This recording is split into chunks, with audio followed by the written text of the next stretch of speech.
Ало, Ваня. Ало, господин министър, ама ние бяхме навънка на бяха къде, после който ми стана вътре GSM-а.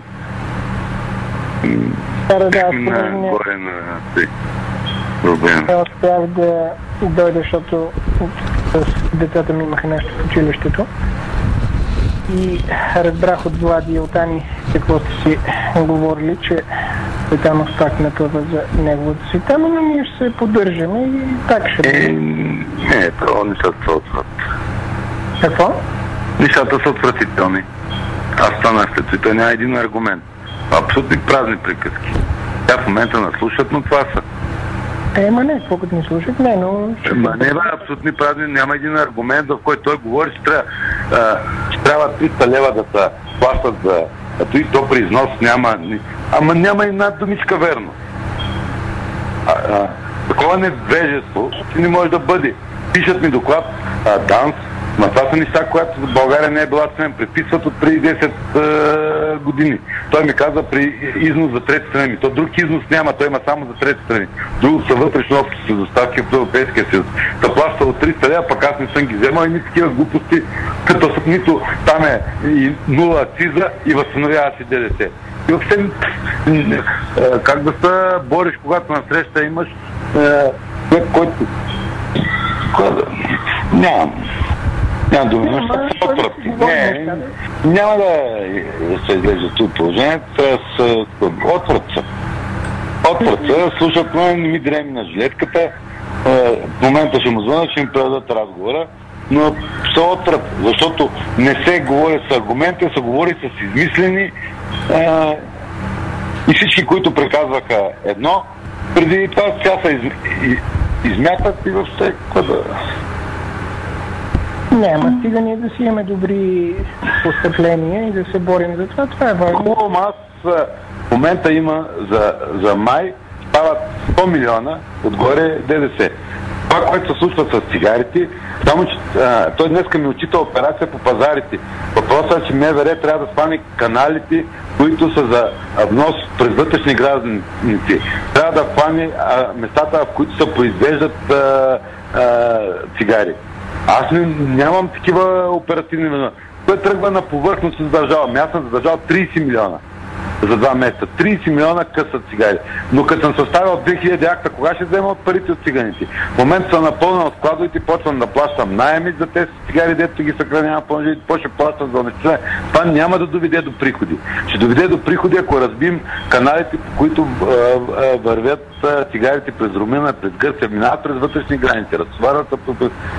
Обаче това е много лесно, популистски пращаш. Имаш 60 хиляди човека, аз имам в 10 митници по 10 човека оперативен състав с 100 човека. И мобилна група 100 човека, 200 човека. С 200 човека съм задържал 30 милиона къса и задържал 5 милиона къса цигари. Обаче колко невелики алкохола да са дигнали акцизите, защото те правили. Не ми се говори, нямам нерви. Не може всичко да е толкова популистко и толкова стъпо и толкова да няма нищо с действителността и да не е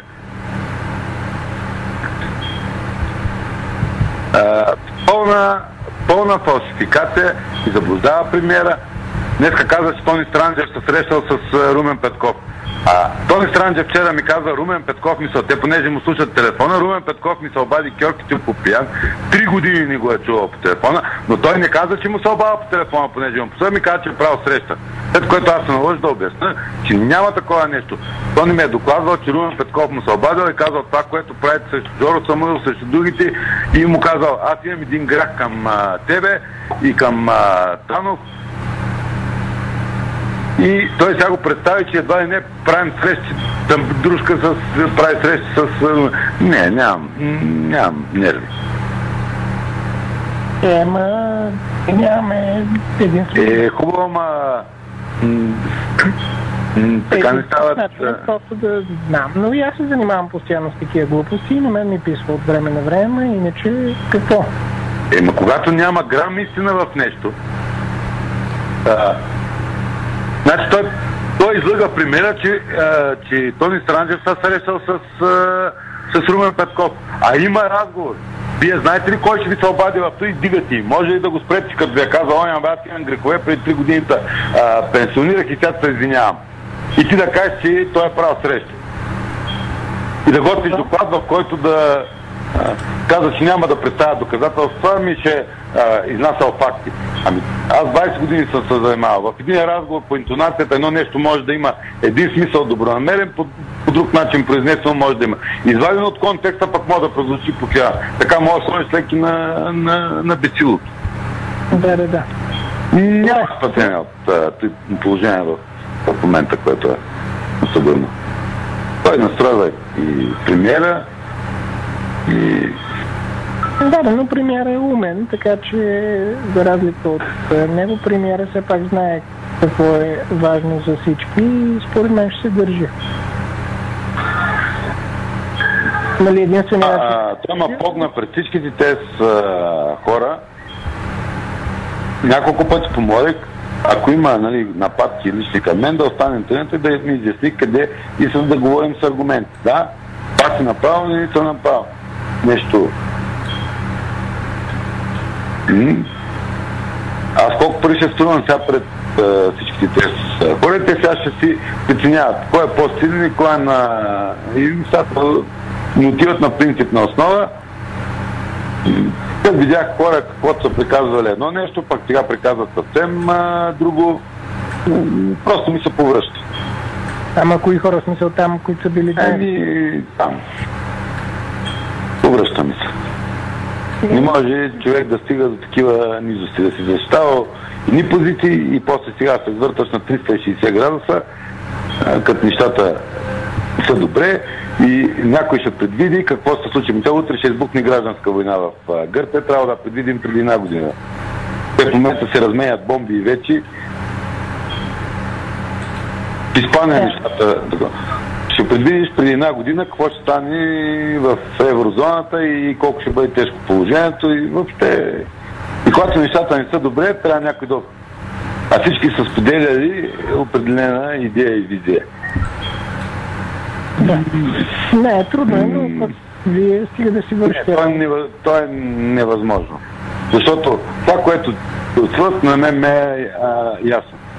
Отстранява. Никога от този Странджев се разплака, той се подаде, аз ви казах още по същия ден. Мъж за мен, когато му излезат сълзи на очите, не каза една дума, написа вчера път даде сълзи, но чака сълзи по бузите. Аз няма го забравя никога. И не мога да се съгласа, че аз трябва да се съгласа на базата на интриги. Този човек какво ще помисли? А и останалите в състава. Значи аз съм си избрал човек, в който съм вярвал, защото като влизам в митница не познавам никого и нямам право да си избера човек, с който съм работил 3 години и никога с нищо не ми е показвал, че не е лоялен към държавата, не е лоялен към мен. Аз не съм ни трябва да сме лоялни към държавата. Ако сме лоялни към държавата, сме лоялни помежду си. И този човек му текаха сълзите, аз не можах да спа денощи и сега трябва да се съгласа, че някой писал, рекал, наказал на някаква интрига и че той трябва да се тръгне. Той си тръгне още утре и си да мине за щатите, защото жена му е там от 10 години и няма да се върне. Но не е там проблема, ще ми назначат един и аз ще стана пионката, те отдолу ще го командват какво да правят, кои фирми да обслужва, защото проблем е заради 2-3 фирми, които аз ги натискам. И аз днес исках да се среща да ви кажа, ще ви покажа документи, какво става. С фиктивни износи, с простотиите, които месечно се губят с по милион, тук, там половин милион. Но ние няма воюваме с те, сами ще воюваме с химери и съм имал отношение към фирми. Правихме наредба и правихме всичко, което да важи за абсолютно всички, да играят по еднакви правила.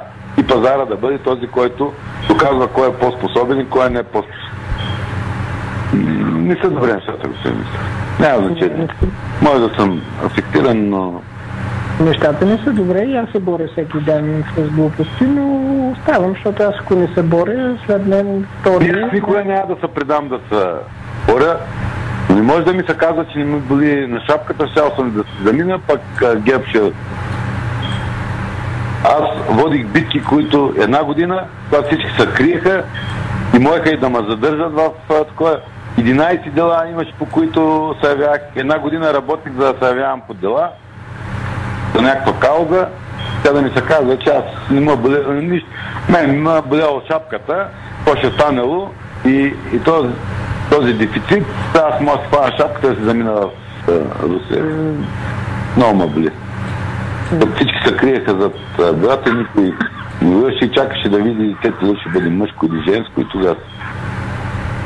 Не, аз лошо, че не бях там, просто имах други неща, но така е. Не трябваше да бъдете, защото беше много зле така. Така се случи, но от друга страна... Много зле, Ана. Защото е трудно един човек срещу 10 и не ми се, няма да ма спета с нощ, не ми се говори, просто се чувствам умерзен от всякъде. Добре. Чувствам да помина яма. Ти утре си в София? Да, в София съм. Добре, утре да се чуем. Добре. Айде, чао. Приятна вечер.